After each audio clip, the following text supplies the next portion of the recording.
मनोज तिवारी जी, इंतजार करना चाहिए या आप बताइए? खुशी की लहर तो दौड़ चुकी है बीजेपी के खेमे में, एनडीए को बढ़त मिल रही है और बीजेपी सबसे बड़ा दल। निश्चित रूप से सुमेरा जी, इंतजार शब्द ठीक है, क्योंकि जब तक काउंटिंग हो रही है अंतिम काउंटिंग तक इंतजार करना चाहिए। लेकिन शुरुआती रुझान जो है, हालांकि सुबह सुबह तो अचानक महागठबंधन भी आगे था, लेकिन इस समय 12 बज चुके हैं और लगभग 12:30 बजने वाले हैं। क्या है, 11:30 बजने वाले हैं और 11:30 बजे के रुझान में अगर एनडीए आगे है तो ये बहुत महत्वपूर्ण है और ये उस विश्वास के अनुरूप भी है जो हम लोगों ने 57 रैलियां करते हुए हमने देखी, जो हम बिहार के गाँवों में घूमते हुए देखे, जो हमने लोगों से बातचीत करते हुए महसूस किया। लोगों की तमाम बातें थीं। कभी कभी लोग किसी बात से एनडीए पे प्रश्न भी उठाते थे, लेकिन वही ये भी कहते थे कि नहीं, नरेंद्र मोदी पे हमारा बहुत विश्वास है और नरेंद्र मोदी और नीतीश कुमार बिहार के लिए भाग्य की तरह हैं। गांव की महिलाओं को जो घर घर अनाज मिला है, मनोज तिवारी जी, लेकिन मनोज तिवारी जी, मेरा सवाल सुनिए जी। आपकी रैली में आपने पहले भी कहा था, जब चर्चा कर रहे थे एग्जिट पोल पर, कि आपकी रैलियों में भी आप कह रहे थे भीड़ उमड़ रही थी। ऐसा नहीं है कि एक ही तरफ भीड़ आ रही थी।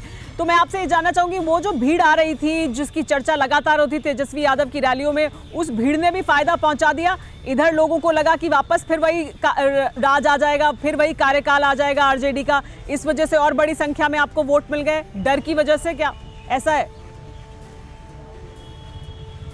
नहीं सुमेरा जी, आपने जब पहले भी पूछा था तो मैंने कहा था कि देखिए, भीड़ हमारी रैली में भी आ रही है और अगर चूंकि अब तेजस्वी बाबू अपनी तरफ के लीडर थे, हमारी रैलियों को उतना दिखाया नहीं गया।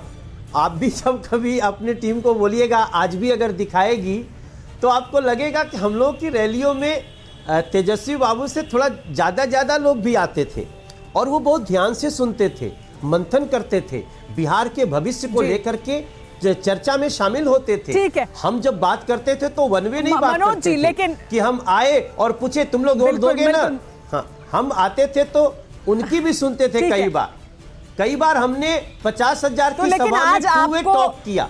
तो ये सारी चीजें मनोज जी, लेकिन आज आपको बहुत लोग सुनना चाहते हैं, आज आपको बहुत लोग सुनना चाहते हैं। और आप पिछली बार मेरे कहने पर आपने पिछली बार कुछ गुनगुनाया नहीं था। आज मंगलवार भी है, आज अच्छी खुशखबरी भी मिल रही है और अब ये टू वे कॉन्वर्सेशन हमारे और आपके बीच में तो हो रहा था, दर्शकों और आपके बीच में भी होना चाहिए, तो कुछ तो जरूर सुना दीजिए।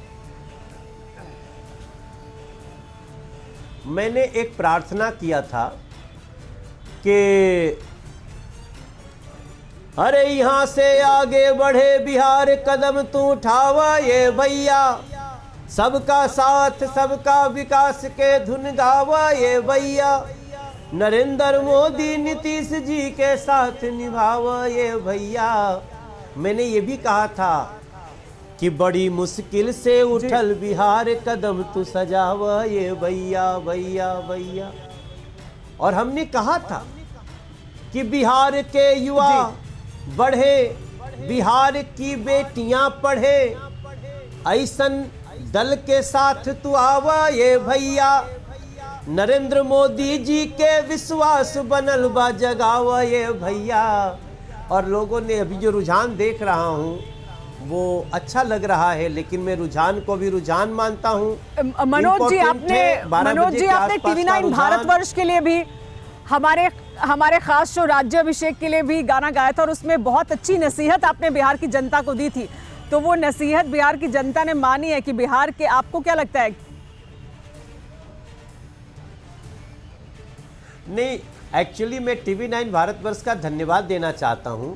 मेरा बहुत फेमस सॉन्ग है जिया हो बिहार के लाला, तो आपके TV9 भारतवर्ष में ओपनली इसको स्वीकार करना चाहता हूं कि उन्होंने इस ट्यून पे आपने एक अपने मतदान के लिए लोगों को प्रोत्साहित करने का गीत बनवाया और फिर मैंने उस गीत में बहुत जान पाया और उस दम को मैंने भाजपा के लिए भी बनाया। जब मैं जाता था तो उसका असर सीधी सीधी बात भाषा में पहुंच जाती है।